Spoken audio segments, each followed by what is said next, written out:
अस्सलामु अलैकुम वरहमतुल्लाहि वबरकातुहू। व्यूवर्स, हकीम मोहम्मद इमरान कबो आपकी खिदमत में हाजिर है। व्यूवर्स, आज जो मैं नुस्खा आपकी खिदमत में पेश करने जा रहा हूँ, आज जो आप नुस्खा बनाने का तरीका सीखेंगे, ये वो नुस्खा है कि जिसकी उन नौजवान, उन मर्द हजरात को स्पेशल ज़रूरत है जो अपनी जवानी में अपने हाथ से अपनी सेहत और जवानी तबाह करते रहे हों और उसी नासमझी और कमी अकली के बायस उन्होंने अपने उज़व की शेप का बेड़ा गर्क कर लिया हो, उज़व के अंदर कजी आ गई हो, उज़व टेढ़ा हो गया हो, उज़व एक साइड पर झुकना लग गया हो। उज़व से मुराद मेरी जो दूसरी ज़ुबानों में पीनस कह लें, ठीक है, हिंदी में लिंग कहते हैं, कि वो एक साइड पर झुक गया हो, एक साइड पर टेढ़ा हो गया हो, या उसके अंदर पूरी जान ना आती हो, या उज़व नीचे की तरफ झुक गया हो। ये नुस्खा स्पेशल उसके लिए है। इस नुस्खे के अंदर कोई लंबे चौड़े अज्जा नहीं है, कोई बनाना मुश्किल नहीं है। सिर्फ चीज़ एक नंबर हो, चीज़ प्योर हो, चीज़ खालिस हो, तो इंशाअल्लाह आप ये नुस्खा इस्तेमाल करें। ये तमाम मसाइल आपके सालों में नहीं, महीनों में नहीं, दिनों में ठीक हो जाएंगे। ये नुस्खा उज़व के अंदर ऐसी ताकत, ऐसी बिजलियां भर देगा कि आपको फील होगा कि आपके साथ कोई गोश्त का लोथड़ा नहीं, पट्ठा नहीं, कोई लोहे का राड आ गया है। और इसके अंदर इतनी ताकत होगी, इतनी समझ लें कि इसके अंदर वो उज़व के अंदर लंबाई मोटाई में इतना इजाफा होगा। नाजरीन, अब इस नुस्खे के अज्जा की तरफ आते हैं। इंतहाई आसान और आम मिलने वाले अज्जा हैं। तो कैमरा करीब करें जी ज़रा इसके। ये आपको एक पत्थर पत्थर सा नज़र आ रहा है, इसे हींग कहते हैं। हींग, हीरा हींग भी कहते हैं। इंडिया में हीरा हींग कहते हैं, पाकिस्तान में हींग, पंजाबी में हींग कहते हैं। इंग्लिश में इसे एसाफोटेडा और अरबी में इसे हल्तीत कहते हैं। दूसरी ज़ुबानों में जो नाम है, मैं इंशाल्लाह कोशिश करके सर्च करके सारे नाम लिख के आपको वो मैं स्क्रीन पे लिख दूंगा।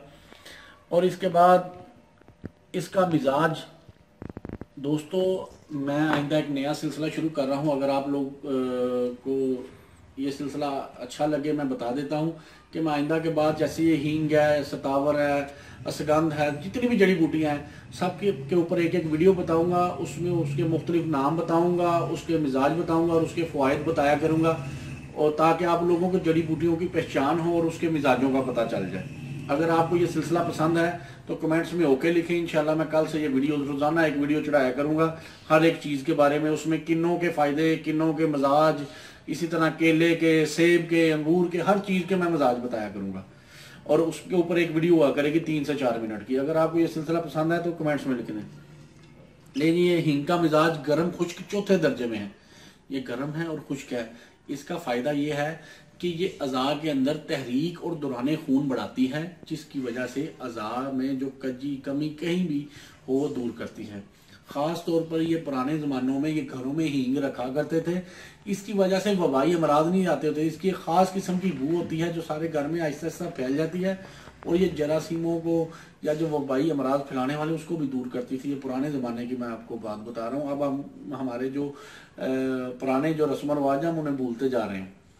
लेकिन जनाब, इसको मुकव्वी बा अशिया में इसे मतलब जो कुव्वत मर्दाना कुव्वत को बढ़ाती है, उन तमाम अशिया में ये लाजमी जुज़ होती थी पुराने ज़माने में, अब भी है। और इसका करना क्या है, ये उज़व पे इसका तिला कैसे बनाना है, बहुत आसान है, बहुत इजीली, बहुत आसानी से इस मिकदार में आप ले लें। अगर आपने डेली बनानी है तो इस मिकदार में, अगर आप ज़्यादा मिकदार में इकट्ठी भी बनाना चाहें तो उस हिसाब से आप ले लें। इतनी सी मिकदार में आपको दिखाने के लिए बना रहा हूँ कि आप लोगों ने इसको बनाना कैसा है। ये इसको मतलब खरल कहते हैं तिब्बत की ज़ुबान में, आम हर जगह से मिल जाएगी। अगर आप लोगों के पास ये ना भी हो, आप इसको चम्मच से किसी प्याली में पीस सकते हैं। मकसद है पीसना, ज़रूरी नहीं यही बर्तन हो, कोई भी आप प्याली ले लें, चीनी का बर्तन ले लें, चम्मच के ज़रिए इसको कूट लें। बड़ी आसानी से ये बुरबरी होती है, कूट जाती है। कैमरा करीब करें ताकि लोग इसको कूटने का अमल भी देख सकें। देखें, इजीली बुर रही है, ठीक है जी। मैं ज़रा एहतियात से कर रहा हूँ कि इधर उधर उछल के बाहर ना चली जाए। तो जब आप चम्मच के ज़रिए पीसेंगे तो 1 मिनट में पीस जाएगी। ले जनाब, ये देखें पिस गई, 1 मिनट लगा है। ठीक है जी, ये देखें 1 मिनट लगा, ये बारीक होनी शुरू हो गई। ठीक है जी, ये देखें इसकी अजीब सी कड़वे थूम जैसी स्मेल होगी, अजीब सी कड़वाहट वाली। ठीक है जी, ये देखें चम्मच ले, 1 मिनट चम्मच लाए लें जनाब। ये देख लें, ये ऐसे आपने ज़्यादा दबा के नहीं पीसनी, नहीं तो ये खरल को ही लग जाएगी। ठीक है, इस तरह पीसनी है नरम हाथों से। ठीक है जी, ये जब इकट्ठी हो जाए तो आपने क्या करना है, चम्मच मैंने मंगवाया था वो आ गया चम्मच, ये आपने इसको ऐसे इकट्ठा कर लेना है। ठीक है जी, इकट्ठा करने के बाद आपने क्या करना है, ये है शहद की डब्बी, इसमें से आपने आधा चम्मच शहद का ले लेना, ज़्यादा ना लें। ठीक है जी, आधा चम्मच ले लें और इसको इसमें ये मिक्स कर लें जनाब। ये दुनिया का वो ताकतवर तरीन तिला तैयार हो गया है, दुनिया का वो ताकतवर तरीन तेल मरहम जो भी आप कहें वो तैयार हो गई है, जो उज़व के अंदर वो ताकतें भर देंगी जो करोड़ों लाखों रुपए की दवाइयाँ लेने से नहीं आ सकती। ये देखें, इस तरह के खुफिया देसी तिब के राज आपको कोई नहीं बताएगा, जिस तरह मैं बता देता हूँ, तैयार करके दिखाता हूँ। और ना ही कोई आपको अल्लाह के फजल से चैनल वाला इन चीज़ों के मिजाज बता सकता है, ना ही इसके नाम बता सकता है। सिर्फ वो क्या करते हैं, हकीम इमरान कमोह साहब के नुस्खे चोरी किए और चोरी करने के बाद बेतुकी चीज़ें बता दी, इसके अंदरूनी चीज़ों के बारे में कोई नई ना ही वो बता सके। ले जनाब, ये बिल्कुल तैयार है, ये देखें। ठीक है जी, ये लें। अब इसके इस्तेमाल का क्या तरीका है, इसकी एहतियातें क्या हैं, वो मैं आपको बता देता हूँ। सबसे पहले तो जनाब आपने क्या करना है कि आपने जब इसको रात को लगाना है, आपने उज़व को गर्म पानी वाले तौलिए से, जिसको गर्म पानी के अंदर थोड़ा भिगो के निचोड़ा हो, अपनी टांगे यानी राने उज़व के इर्द गिर्द का एरिया और उज़व को अच्छी तरह साफ करना है। अच्छी तरह उसको मतलब उसके मसाम खुल जाए, थोड़ा रगड़ भी ले रानों को इर्द गिर्द। ये याद रखना, दुनिया का कोई भी तिला उस वक्त तक असर नहीं कर सकता जब आपके मसाम इर्द गिर्द के एरिया के नहीं खुला होंगे। इसको टकोर करना भी कहते हैं सारे, मतलब जो सेक्स के जो ऑर्गन के इर्द गिर्द की है, जो पीनस के इर्द गिर्द के ऑर्गन है, इससे पट्ठों के अंदर दौरान खून तेज होता है। और जनाब जो भी आप दवाई लगाएंगे फौरी और अच्छा असर करेगी। ये मेरी बात पल्ले से बांध लीजिए, एक गुर की बात है जो आपको कोई मतलब ये जो भागने दौड़ने वाले चैनलों वाले हैं ना, ये नहीं बताएंगे। ये सिर्फ आपको एक पढ़ा लिखा तबीब, चाहे वो कोई भी हो, जिसने तबाबत पढ़ी और सीखी हो, वो ही बताएगा। ठीक है जी, ये आपने लगाने का तरीक़ेकार क्या है वो सुन लें। उंगली की मदद से आपने क्या करना है, ये फर्ज कर लें वो उज़व है, उज़व के आपने इधर इधर लगाना है। ये फ्रंट कैप पे नहीं लगाना और नीचे नहीं लगाना, ये ज़हन में रखें। दुनिया का कोई भी आपने तिला इस्तेमाल करना हो, फ्रंट कैप पे भी ना लगाया करें और नीचे भी ना लगाया करें।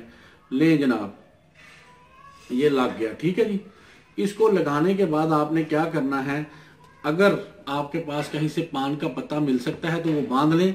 वो भी इसलिए, कोई ज़रूरी नहीं है इलाज के लिए, वो इसलिए कि आपके कपड़े ना गंदे हों। अगर आपको कपड़े गंदे होने का इशू नहीं है तो ऐसे भी। और दूसरी बात है, ये तिला थोड़ी जलन करेगा, जलन बर्दाश्त करनी है। अगर आपसे बर्दाश्त नहीं हुई तो शहद की मिकदार बढ़ा के दवाई की मिकदार कम कर लेना। ठीक है, उससे ये है कि जो काम महीनों में, मतलब 15 दिनों में या 20 दिनों में होना, वो महीने डेढ़ में होगा। समझ लग गई क्या क्या एहतियातें हैं। और अगर आपको ये भी सुन लें, अगर आपको जरियान का, एहतलाम का या ज़काफ़त हिस्स का मसला है, पहले वो मसला दूर करें, फिर ये तिला इस्तेमाल करें। ये बहुत गर्म और ताकतवर है, ये बहुत गर्म और ताकतवर है और ऐसी ताकतें देगा, आपकी सोच से बाहर है वो ताकतें। ये आपने जिन लोगों को एहतलाम जरियान, बार बार सुन लें, कमेंट्स में भी आप लोग यही सवाल करते हैं, वीडियो पूरी देखा करें कि जिन लोगों को गर्मी, ज़काफ़त हिस्स, जरियान, एहतलाम, मादे के पतलेपन का मसला है, वो पहले उसका इलाज करें, फिर इस तिला को इस्तेमाल करें। शुगर वाले भी इस्तेमाल कर सकते हैं जनाब, ब्लड प्रेशर वाले भी लगाने के लिए इस्तेमाल कर सकते हैं। हर एज का, हर उम्र का बंदा इस्तेमाल कर सकता है। उज़व को ताकत, उज़व के टेढ़ेपन को दूर करेगा ये तिला। ठीक है जी, एहतियातें क्या हैं, जब तक आप इसका इलाज करें, ये ऑयल करें, सॉरी तिला लगाएं। सुबह उठ के जब आपने उज़व को धोना है, नीम गर्म पानी से धोना है, ठंडे पानी से नहीं धोना। अगर आपको फुल गर्मियों वाले इलाके में है तब आप सादा पानी इस्तेमाल करें। अगर आप ठंडे इलाके में हैं जहाँ सर्दी ज़्यादा है, वहाँ नीम गर्म पानी से इस्तेमाल करें।